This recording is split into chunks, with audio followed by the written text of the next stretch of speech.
Sim, Jordan Peterson vai te fazer pensar sobre política, ética, filosofia e religião, assuntos que são bem importantes nos dias de hoje. Esse vídeo é um resumo das 12 regras do livro Além da Ordem.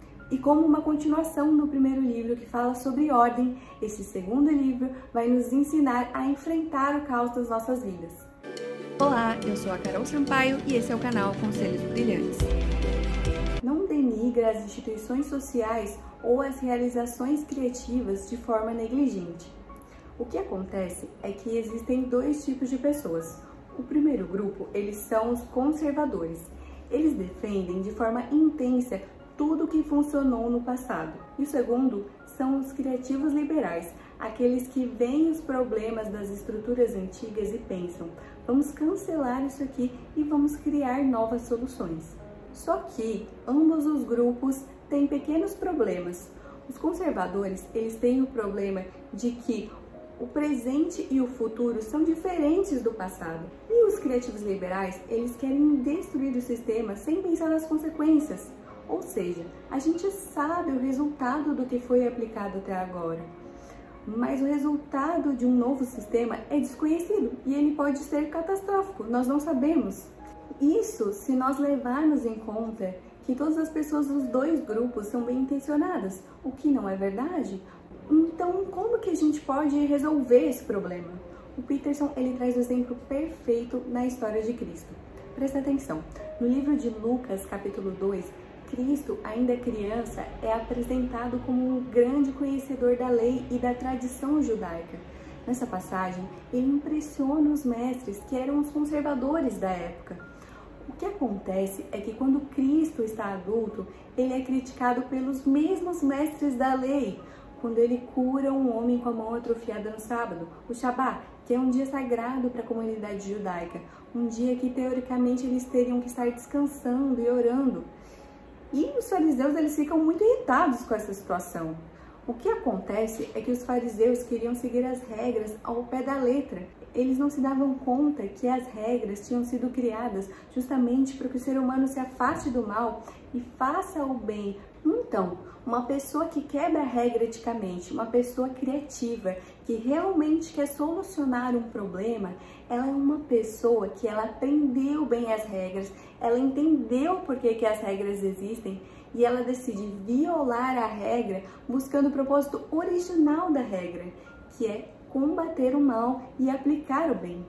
Em Mateus 5,17, Jesus fala: não pensem que eu vim abolir a lei ou os profetas, não vim aboli-los, mas cumpri-los. Ele não descumpre a regra por rebeldia ou porque ele tem uma própria bússola ética, mas para que o cumprimento da lei seja feito de forma correta. Regra 2. Imagine quem você poderia ser e mire esse alvo com determinação. Quem você poderia ser se pudesse alcançar o seu máximo potencial.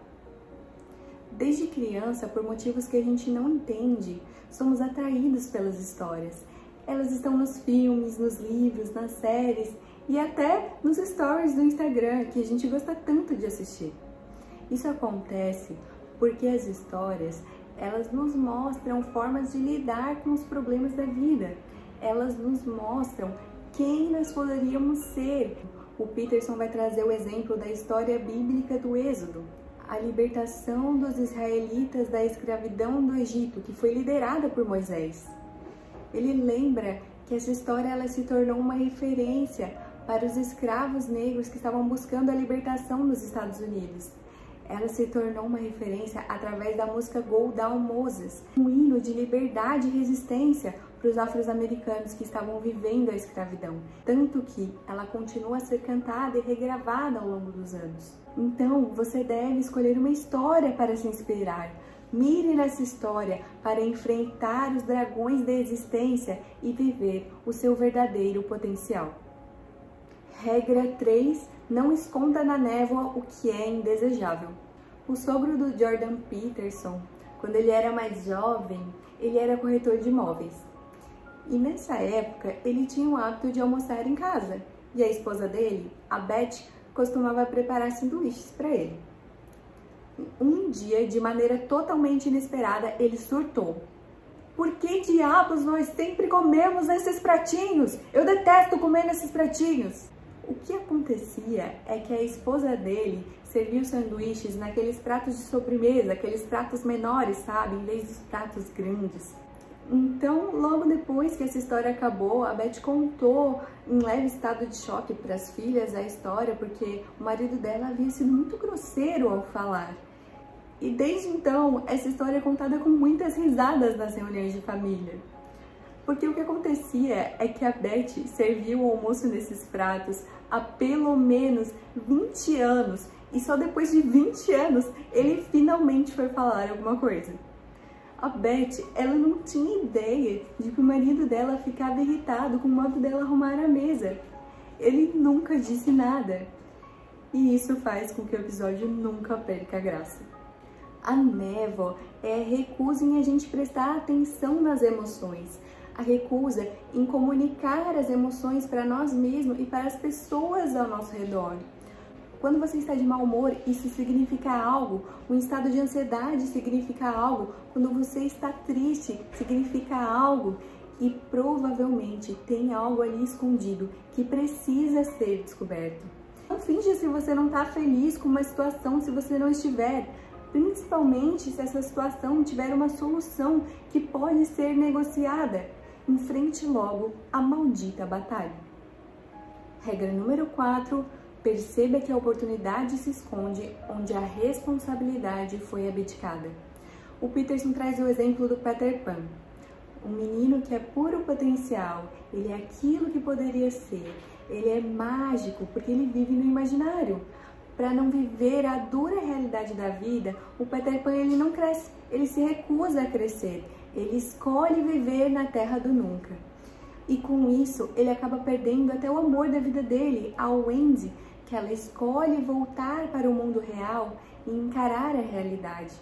E talvez você tenha conhecido pessoas assim como Peter Pan. Talvez você tenha visto no seu trabalho aquela pessoa que fica fazendo corpo mole, que enrola, que não assume as suas responsabilidades.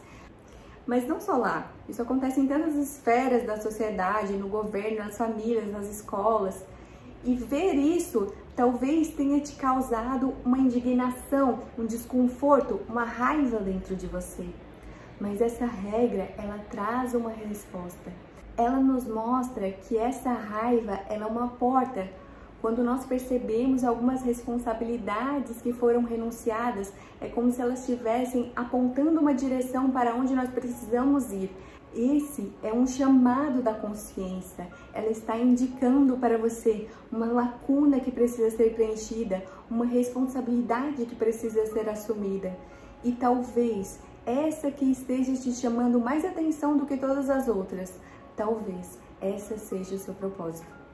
Quando você assume responsabilidades, você começa a viver uma vida com mais propósito, com mais sentido e começa a colher os frutos disso. Frutos que só quem saiu da terra do nunca poderá colher. Regra número 5, não faça o que odeia. Nesse capítulo, Peterson vai trazer o exemplo de uma paciente dele que estava passando por problemas no trabalho. Um grupo de pessoas do trabalho dela decidiu que a palavra flipchart era uma palavra ofensiva. Contextualizando, flip no passado foi um termo depreciativo para filipinos em países falantes da língua inglesa. O que aconteceu é que algumas pessoas perceberam que nenhum filipino presente havia se sentido ofendido e que a palavra flipchart não veio desse termo. Mesmo assim, o grupo e os gestores da empresa decidiram que deveriam gastar tempo do trabalho supondo o quanto aquela palavra era preconceituosa e criando novos termos para flipchart.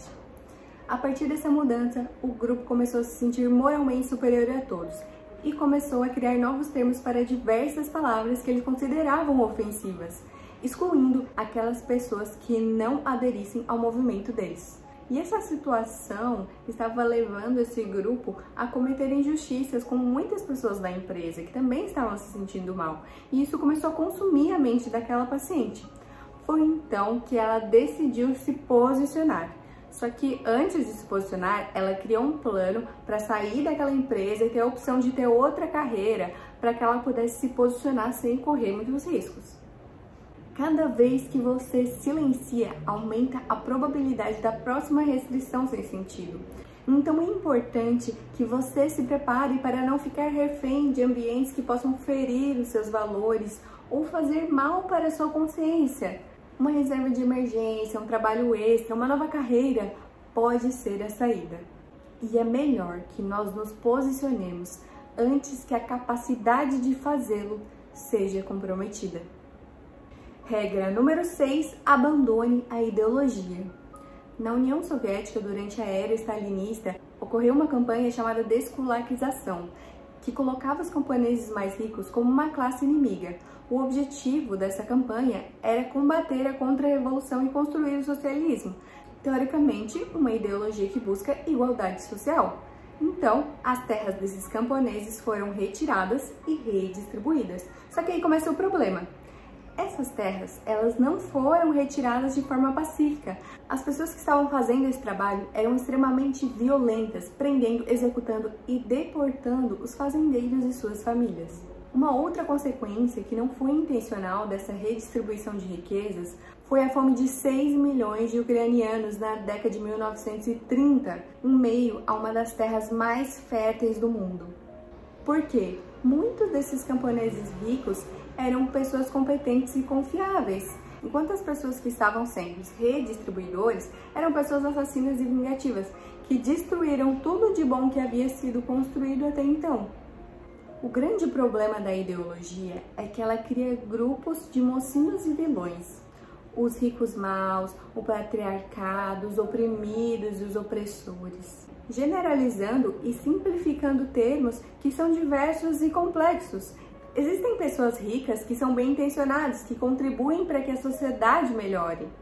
Assim como existem pessoas pobres bem intencionadas e também pessoas pobres mal intencionadas. Vamos então pegar o problema da pobreza. A falta de dinheiro é uma causa óbvia, só que existem outros motivos para a pobreza existir. A falta da educação, famílias desestruturadas, pais que abandonam sua família, bairros inteiros dominados pelo crime organizado, alcoolismo, abuso de drogas, a corrupção das pessoas que estão no poder, doenças mentais, uma localização geográfica desfavorável, uma mudança no cenário econômico que pode fazer com que muitas empresas fechem e muitos outros fatores. E a solução para cada um desses problemas não é a mesma.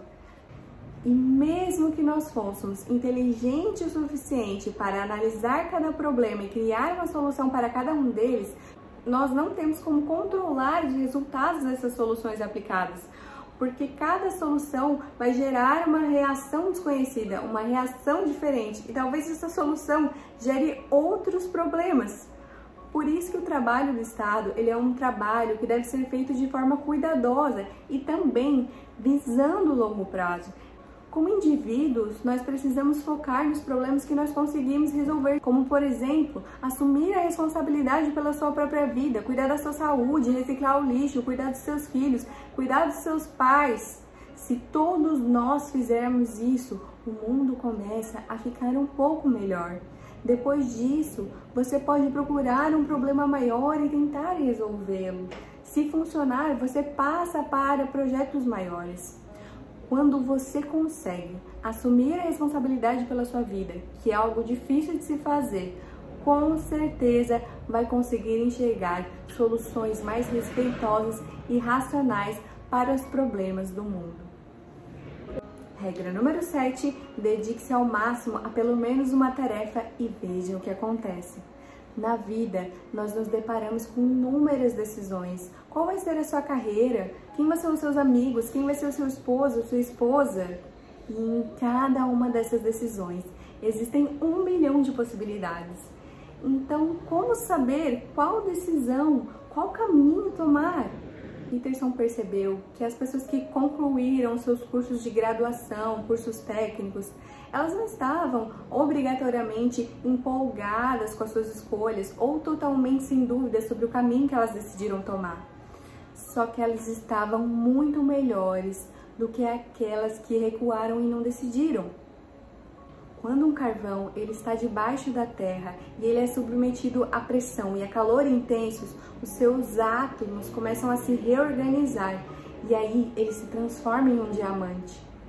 Quando você decide enfrentar um compromisso e precisa fazer sacrifícios para que ele funcione, acaba se tornando uma pessoa melhor. Já as pessoas que não escolhem um emprego ou uma profissão acabam ficando desnorteadas e à deriva, ou aquelas que não conseguem ser leais aos seus amigos, elas acabam isoladas e infelizes. Quando você não tem um objetivo, acaba atormentado por tudo. Se não tem uma direção, não sabe para onde ir. Decida, dedique-se o máximo que puder em alguma coisa e veja você se transformando numa pessoa melhor. Regra número 8, tente deixar um cômodo da sua casa o mais bonito possível. O ambiente, além de nos influenciar, ele reflete como você está por dentro. Se o seu local está uma bagunça, provavelmente você está externalizando uma mente bagunçada. Peterson, ele vai trazer a experiência de quando ele estava visitando o Museu de Arte de Nova York. E lá tinha uma coleção famosa de pinturas da época renascentista.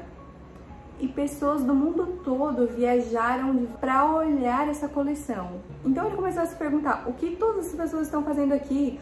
Por que essas pinturas são tão importantes e tão desejadas? E aí ele conclui, quando nós olhamos para uma obra de arte, a gente reconhece o que nós esquecemos. Uma obra de arte fala sobre o inexplicável, aquilo que nos inspira, aquilo que nós não conseguimos entender. As crianças, por exemplo, elas têm uma preocupação com o presente, elas têm um fascínio pelo que está ao redor delas, elas olham para uma folha e acham lindo. E quando a gente amadurece, a gente acaba perdendo isso. Os grandes artistas entendem isso e eles fazem o possível para que você olhe para uma obra de arte e tenha esse contato com a sua criança interior. Então, a dica desse capítulo é: encontre uma obra de arte que toque seu coração e compre-a. Uma verdadeira obra de arte é uma janela para aquilo que transcende e nós precisamos disso na nossa vida. Embeleze sua casa, o seu escritório com elementos que convidem você a ficar, que convidem você à contemplação. Regra número 9. Escreva em detalhes todas as velhas lembranças que ainda o perturbam. Nesse capítulo, Peterson vai contar a história de um paciente dele muito jovem que sofreu bullying em seu primeiro ano do curso técnico. Quando ele chegou a primeira vez no consultório, ele ficava girando a cabeça, jogando os ombros para frente e para trás. Ele estava totalmente transtornado e tomando medicamentos antipsicóticos. Tudo começou quando uma garota do curso técnico dele revelou que tinha uma queda por ele, e ele foi sincero e disse que não tinha interesse. A partir disso, ela se tornou extremamente vingativa e decidiu tornar a vida dele um inferno. Ela espalhou boatos sobre ele, chamou amigos para ameaçá-lo fisicamente e humilhá-lo todos os dias na saída da escola, até que ele entrou em colapso. Peterson sugeriu que durante as consultas ele começasse a escrever uma redação sobre a sua vida, identificando as experiências que o moldaram como pessoa para melhor ou para pior. E ele o fez. O que aconteceu foi que lembrar da vida dele estava ajudando na sua recuperação. À medida que ele escrevia o relato do passado, a compreensão dele sobre o que tinha acontecido ia se tornando mais profunda. Ele começou a compreender que ele tinha o direito de se defender e denunciar aos responsáveis da escola. O que acontece é que algumas pessoas são tão ingênuas que acabam sendo prejudicadas ao se deparar com a maldade e acabam sem saber como se defender. Enquanto ele trabalhava nessas memórias, os sintomas psicóticos começaram a diminuir drasticamente e em cada sessão ele ficava mais lúcido. O Peterson e alguns de seus colegas psicólogos criaram um sistema de redação online para que mais pessoas pudessem usar a escrita como uma forma de ter uma compreensão melhor do seu passado, auxiliando na superação de alguns eventos. Isso porque alguns estudos mostram que escrever o que está sentindo diminui gradualmente o sentimento dos traumas emocionais. Em todo o tempo, nós tentamos fugir das lembranças que nos assombram, com razão, porque elas podem ser muito dolorosas, mas lidar com ela pode ser uma forma de se sentir melhor. Então, tenha um diário, escreva sobre a sua vida e sobre os seus sentimentos e irá haver uma grande melhora. Se for preciso, faça com a ajuda de algum profissional. Regra 10. Planeje e se esforce para manter o romance em seu relacionamento. Na sua experiência como psicólogo, Jordan Peterson atendeu muitas pessoas que estavam em crise no seu casamento. E algo que ele recomendava era que o casal experimentasse fazer um encontro romântico. Só que a reação dos casais, quando eles recebiam essa recomendação, é que eles ficavam relutantes com a ideia, já que eles tinham motivos reais para estarem magoados um com o outro.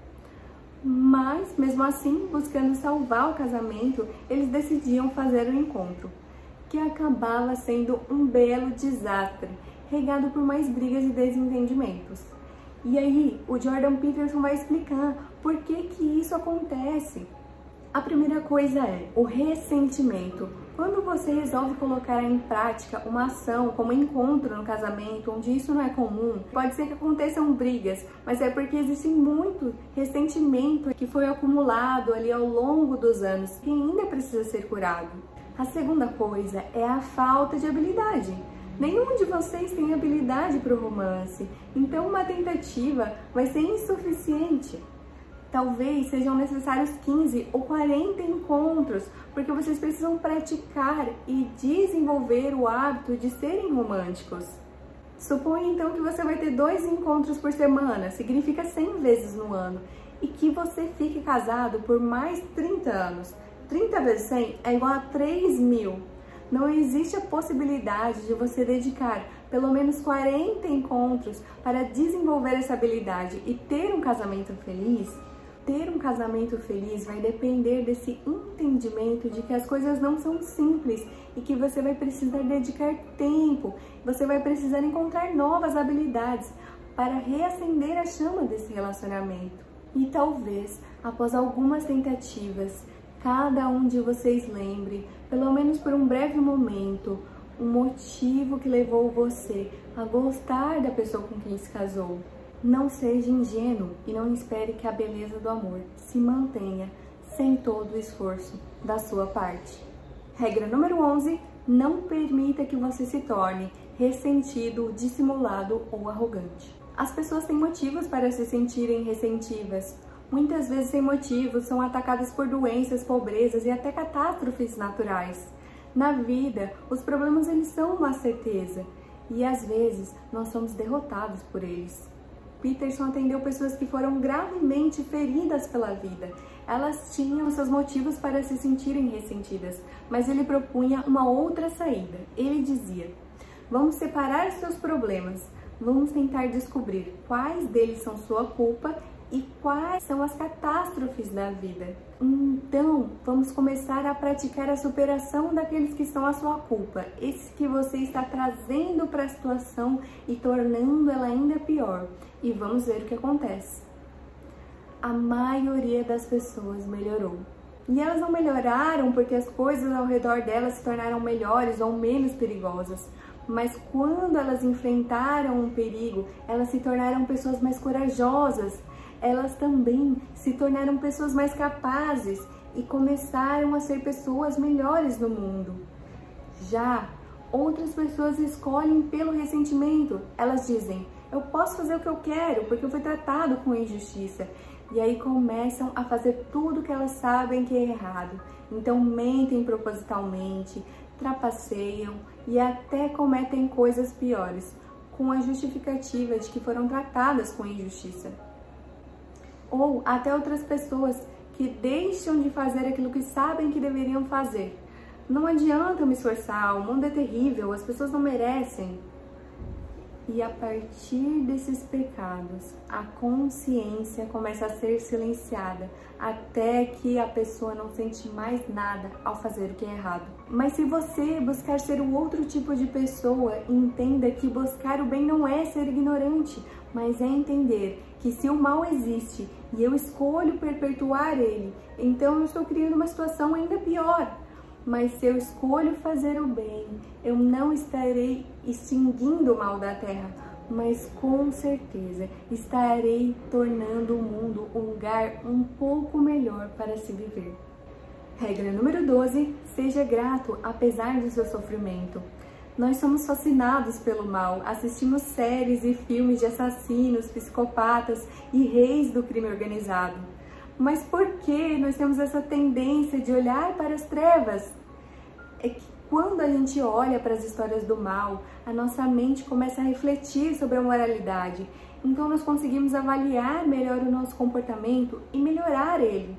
Além disso, olhar para o mal pode ser uma forma de avaliar os perigos e aprender a evitar certas situações perigosas. Então, olhar para o mal, assim como ter medo, é útil para nos proteger. O problema é quando ele acaba se tornando um hábito nas nossas vidas. Então, esse capítulo, ele nos instiga a fazer um exercício que é um pouco menos natural, a gratidão. Nos Estados Unidos, um dos feriados mais famosos é o Thanksgiving, o Dia de Ação de Graças. Isso mostra que a principal festa de um país é dedicada a expressar gratidão, incentivando cada indivíduo a se esforçar para manter o coração no caminho certo. Ser grato não é ser ingênuo, mas decidir, tomar a iniciativa de encorajar o que existe de melhor em nós mesmos e no mundo. Quem é grato multiplica o bem, e o exercício da gratidão é mais do que dizer, obrigada. Gratidão é uma ação, então seja grato pela sua família, lembrando de tratar eles melhor. Os seus familiares podem deixar de existir a qualquer momento. Seja grato pelos seus amigos, tratando eles bem, entendendo que a amizade ela é algo raro. Seja grato à sociedade, lembre-se de que você se beneficia do tremendo esforço daqueles que vieram antes de você e deixaram para você cultura, arte, tecnologia, energia, saneamento, estrutura social para que a sua vida fosse melhor do que as deles. Não espere por uma crise para descobrir o que é importante na sua vida. Seja grato. Esse livro trouxe uma grande transformação na minha mente e na minha vida, e eu espero que tenha trazido também para você. Se você gostou, deixe aqui um comentário, uma curtida e me siga aqui no canal para mais vídeos. Um beijão e até a próxima!